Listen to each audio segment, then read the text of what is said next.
Good morning बच्चों, कैसे हो आप सब लोग। I hope you all are fine. My name is Kripali Sisangiya and welcomes you in Saraswati group of institute.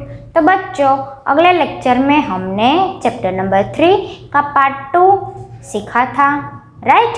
हमने ये कोयल वाली जो पोयम थी ना वो सीखी थी बच्चों, राइट। तो ये था हमारा चैप्टर नंबर 4 और अब हम चैप्टर नंबर 5 उसका पार्ट 1 चैप्टर का नाम है अनमोल खजाना। वो मैं आज आपको एक्सप्लेन करूँगी, राइट। तो बच्चों, अब तक आपने 3 चैप्टर पढ़ लिए, first, second and fourth, right. अब मैं आपको 5th चैप्टर एक्सप्लेन करती हूँ। तो बच्चों, कहानी तो सुननी पड़ेगी, राइट। तो ये जो अनमोल खजाना है ना, वो भी एक कहानी है बच्चों। आपको कहानी सुनना बेहद पसंद है ना, तो मैं आज आपको एक ऐसे ही अनमोल खजाने के जैसी ही एक और कहानी सुनाने वाली हूँ बच्चों। आप सोच रहे होंगे कि अनमोल का अर्थ क्या होता है। अनमोल मतलब कि बेहद कीमती, उसका हम पैसा देकर कोई मोल चुका ही नहीं सकते, उसको कहते हैं अनमोल, राइट। कोई भी चीज़ ऐसी होती है जो हम पैसा देकर खरीद सकते हैं, पर कुछ चीज़ें ऐसी होती है जैसे कि हमारे हाथ, पाँव, आँखें, नाक, हमारे लीवर, फेफड़े, ये जो चीज़ें हैं वो हम पैसे देकर नहीं खरीद सकते। खरीद भी सकते हैं अगर हम लाखों करोड़ों रुपए देकर उसे खरीद भी ले, पर जो हमें बाय डिफ़ॉल्ट मतलब कि जो हमें कुदरती रूप से जो मिला है वैसा तो नहीं ही मिल सकता है ना बच्चों, क्योंकि ये बहुत कीमती चीज़ें हैं, ये हमारा अनमोल खजाना है बच्चों। तो आज आपको मैं एक ऐसी ही कहानी सुनाऊंगी, राइट। एक राजा था। राजा को कोई चीज़ की कमी ही थी ही नहीं, क्योंकि राजा था। उसके पास रुपया, पैसा, धन दौलत, सोना चांदी, गहने बहुत सारे थे।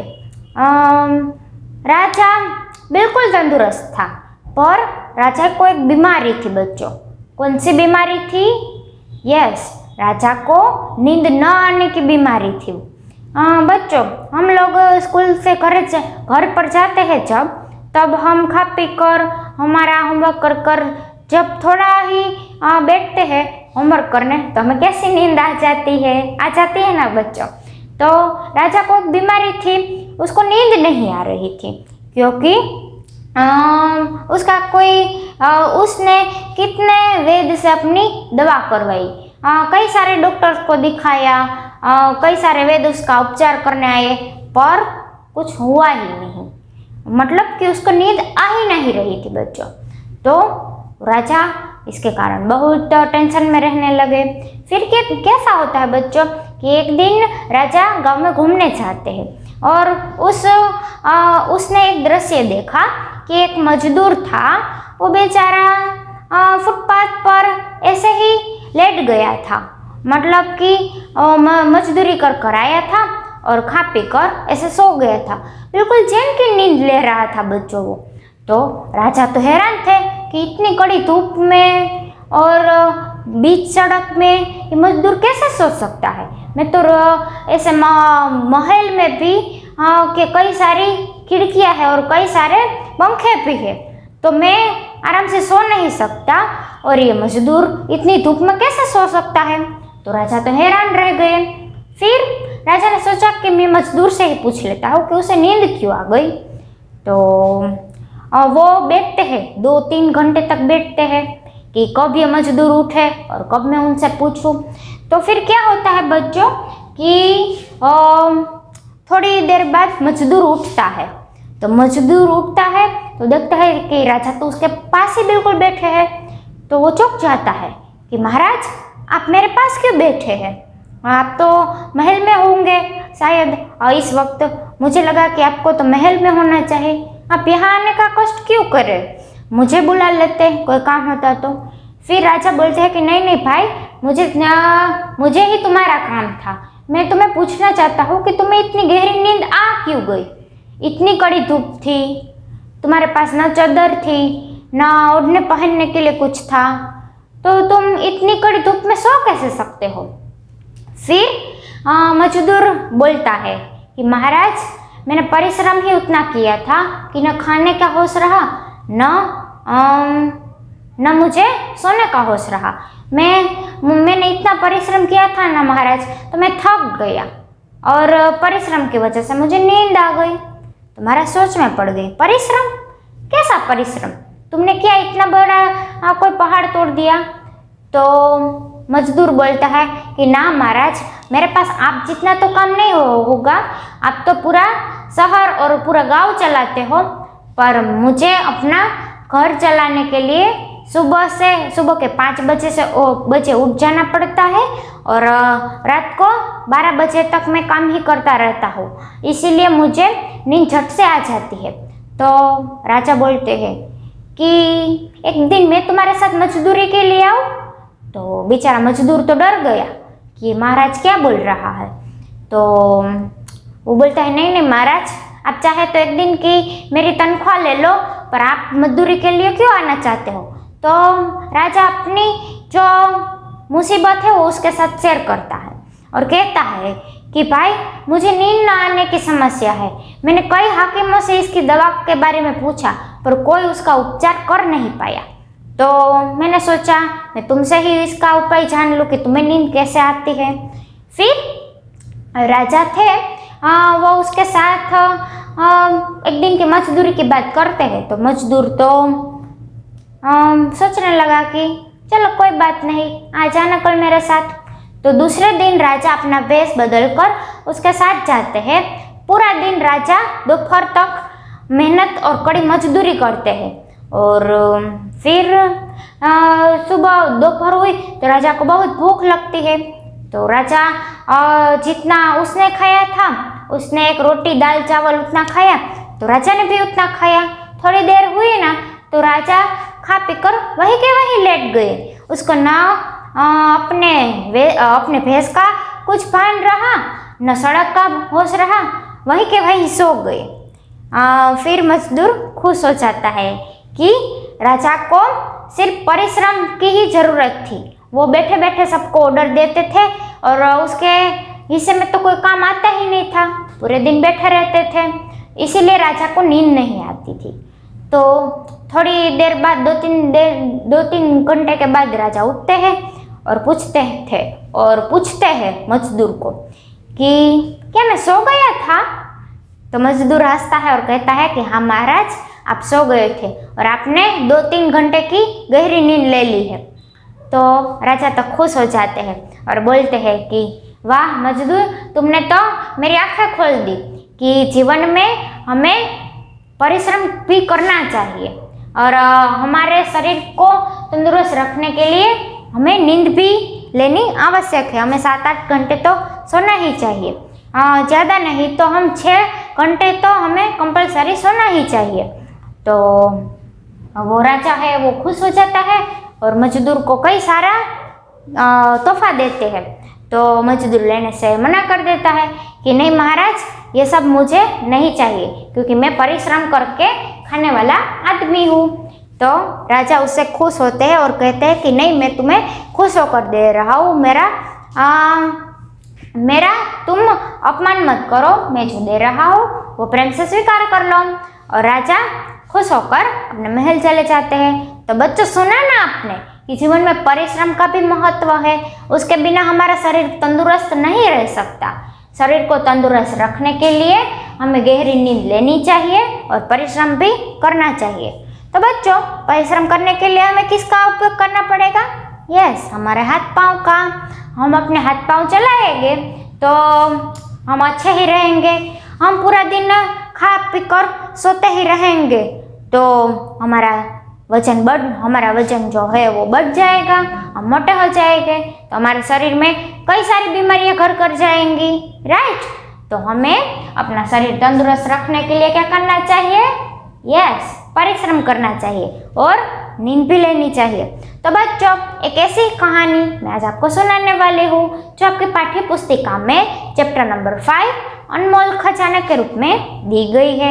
राइट बच्चों, तो अब मैं इस चैप्टर की शुरुआत करती हूँ, पर उससे पहले मैं आपको शब्दार्थ एक्सप्लेन कर देती हूँ। राइट, उपाय का मतलब होता है तरीका, मतलब कि हम जो नए नए तरीके खोजते रहते हैं ना, कभी कभी हम होमवर्क नहीं किया होता तो दीदी से कैसे कैसे बहाने बताते हो, यस, तो उसको कहते हैं उपाय, तरीका।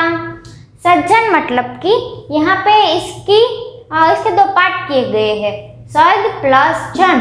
राइट, आ जोड़नी आ છે એ તમને આની જોડણી બરાબર ખબર પડે એટલા માટે આમ બે अलग अलग पार्ट કરીને આપેલું છે।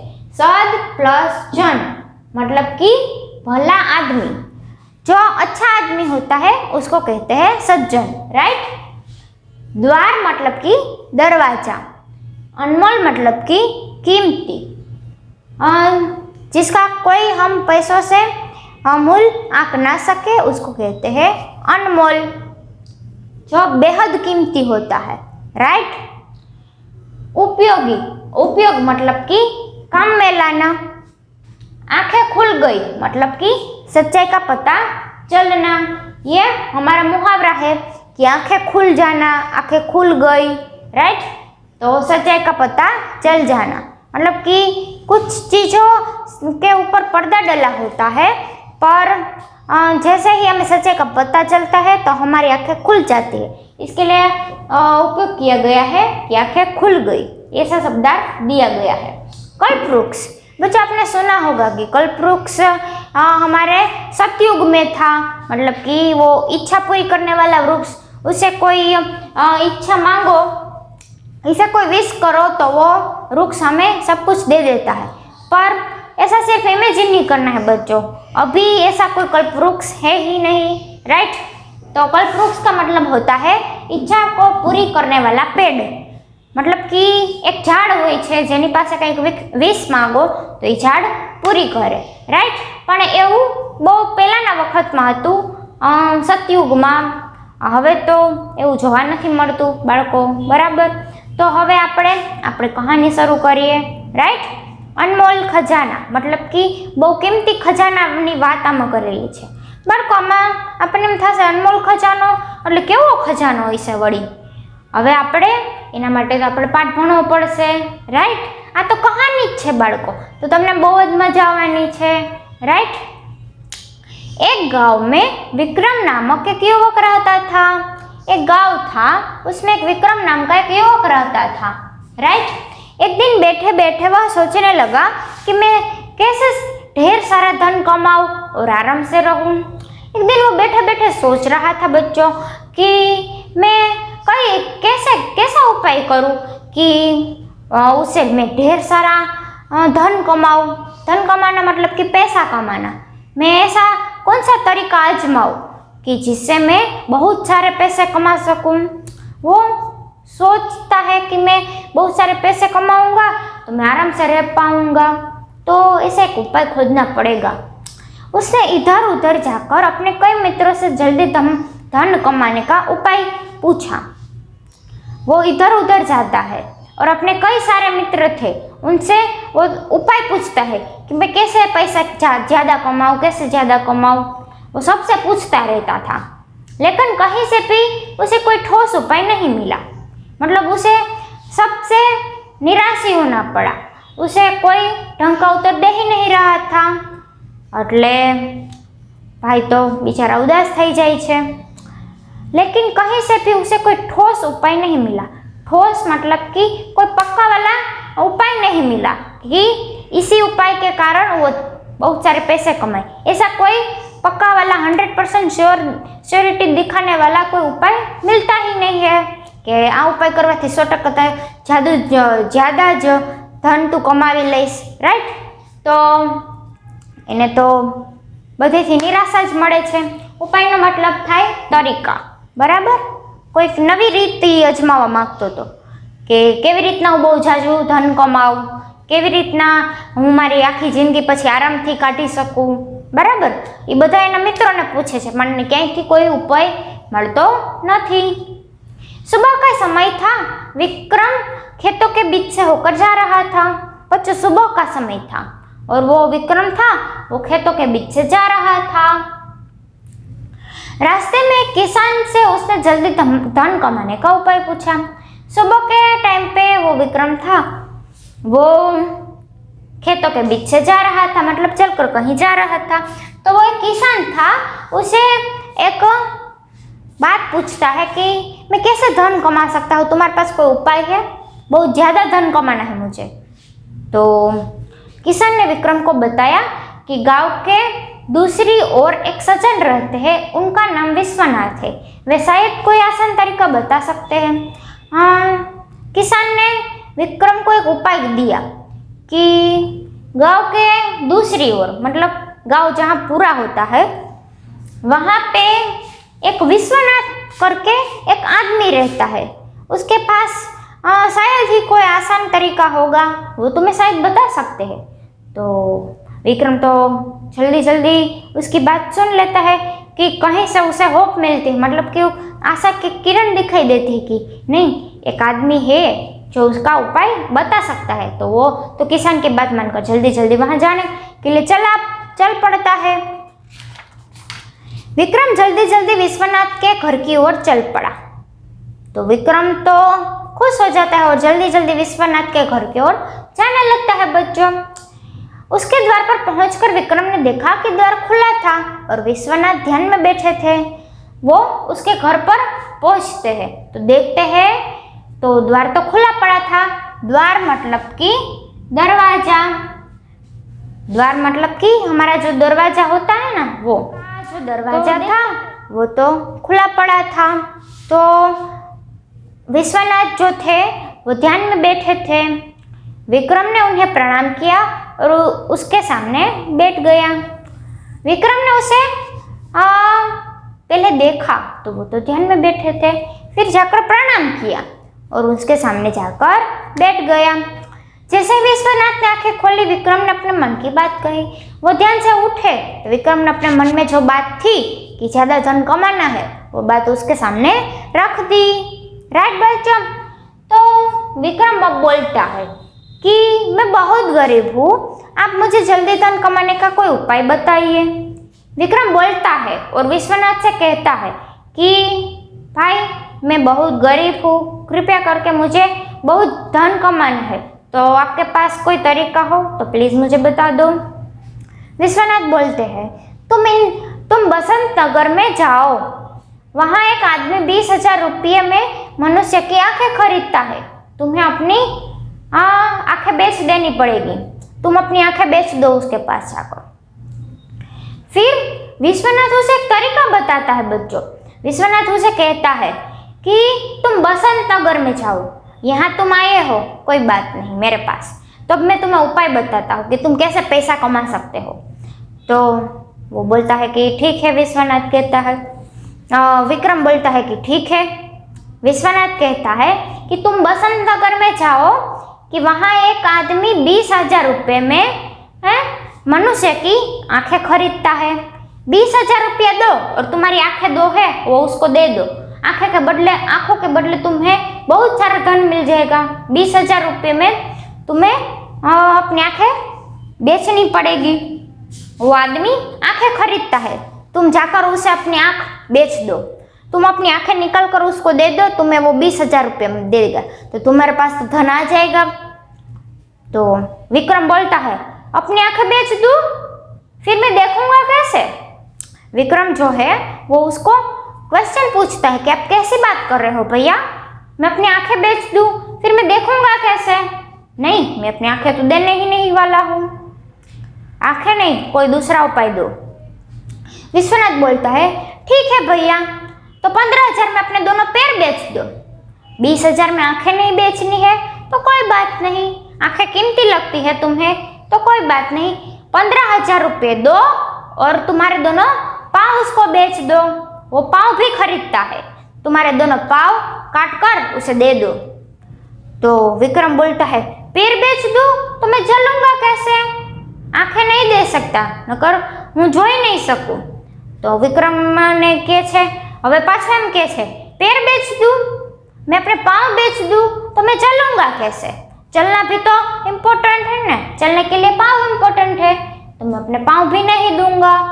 तो विश्वनाथ बोलते हैं, तो 25,000 में अपने दोनों हाथ बेच दो।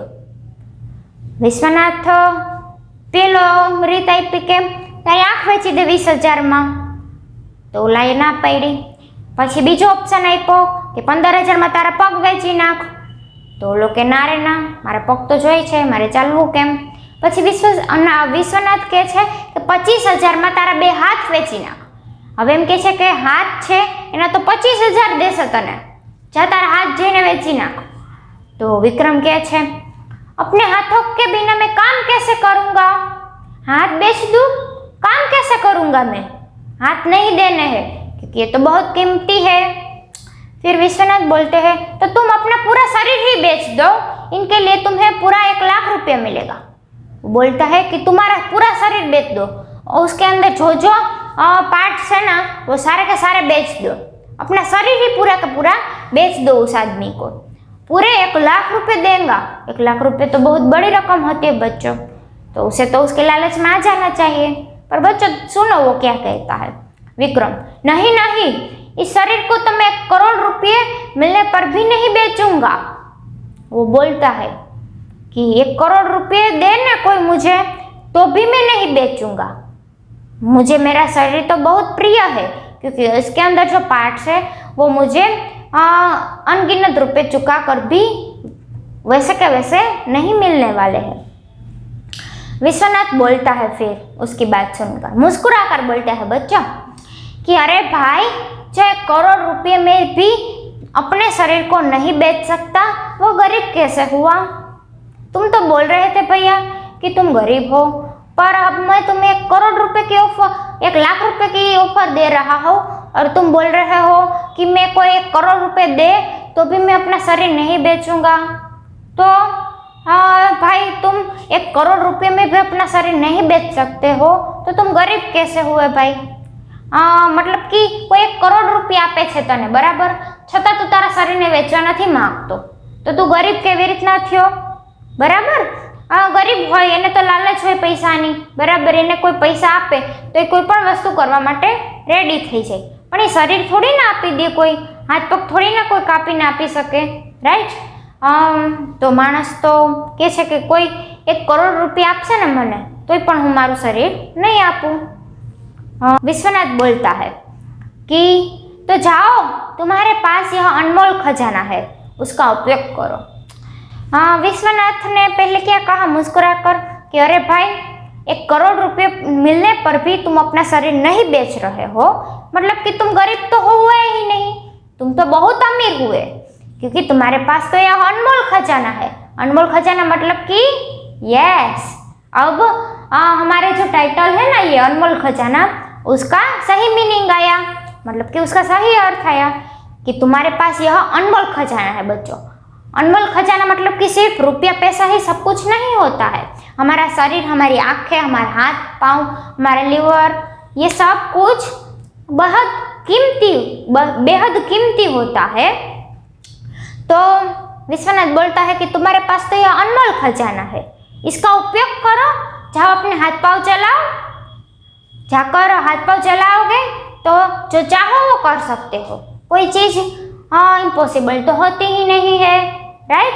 अपने हाथ पाँव चलाओगे, अपने दिमाग का इस्तेमाल करोगे तो जो चाहो वो कर सकते हो। यह सुनकर विक्रम की आंखें खुल गई। आंखें खुल गई मतलब यस, सच्चाई का पता चल जाना। उसने दूसरे ही दिन से परिश्रम करना शुरू कर दिया, राइट बच्चों? मैंने वो कहानी सुनाई थी ना परिश्रम वाली, तो वो दूसरे ही दिन जाकर अपने घर पर जाता है और जाकर दूसरे ही दिन में वो बाजार में कुछ काम शोधने लग जाता है, मतलब कुछ काम वो खोजने लगता है। परिश्रम कैसे करना चाहिए वो खोजने लगता है कि दूसरे ही दिन जाकर वो काम करना शुरू कर देता है। फिर बहुत सा धन कमाकर सुख से रहने लगता है बच्चों। फिर उसने उसके मन में पहले आलस थी कि बैठे बैठे धन मैं कैसे लखपति बन सकता हूँ, वो ऐसा सोचता था। पर उसके बाद ये जो विश्वनाथ ने ये हाथ पांव बेचने वाली बात कही ना, तो उसकी आंखें खुल जाती है, मतलब कि सच्चाई का पता चल जाता है।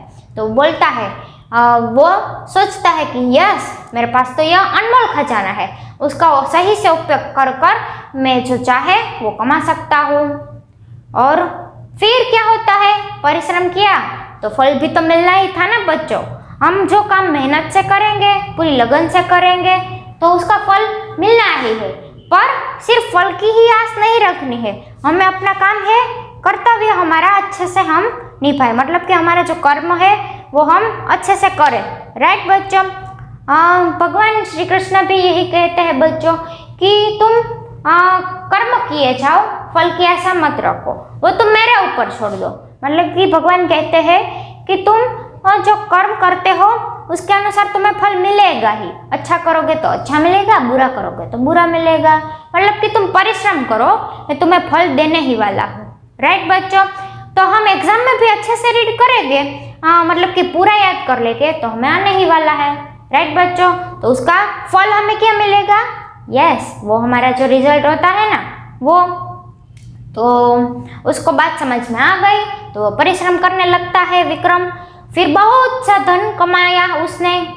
सच है, यहाँ पे लास्ट वाले पैराग्राफ में इसकी सीख दी गई है कि सच है, जिसके पास हाथ पैर और आंखें हैं, स्वस्थ शरीर है, वह गरीब नहीं है। यह मनुष्य जीवन ईश्वर का अमूल्य उपहार है। मतलब कि इस कहानी की यही सीख है कि हमारे हाथ पाँव और आंखें सही है और स्वस्थ है, तो हम बिल्कुल ही गरीब नहीं कहला सकते, क्योंकि हाथ पाँव चलाकर हम कोई ना कोई काम ढूंढेंगे तो हमें पैसे मिलेंगे ही। राइट बच्चों, तो यह मनुष्य जीवन ईश्वर का अमूल्य उपहार है। हमें जो ये मनुष्य रूपी शरीर मिला है वो ईश्वर की बेहद अमूल्य गिफ्ट है, मतलब कि उपहार है। वो बेहद अच्छा तोहफा है, भगवान ने हमें ये शरीर दिया है, हम हाथ पाँव से अपना कोई भी काम कर सकते हैं। आप पशु को देख रहे हो बच्चों, वो सिर्फ खा पी सकते हैं पर कोई काम कर सकते हैं नहीं है। चलकर वो अपना खुराक ढूंढ लेते हैं, पर पैसे कमा सकते हैं बच्चों वो। कभी आपने देखा गाय को कि वो पैसे कमाती है? गाय जो उसका रखवाला होता है वो गाय को रखकर खुद पैसा कमाता है, पर बच्चों कभी गाय को पैसे मिले इसके कारण नहीं ना।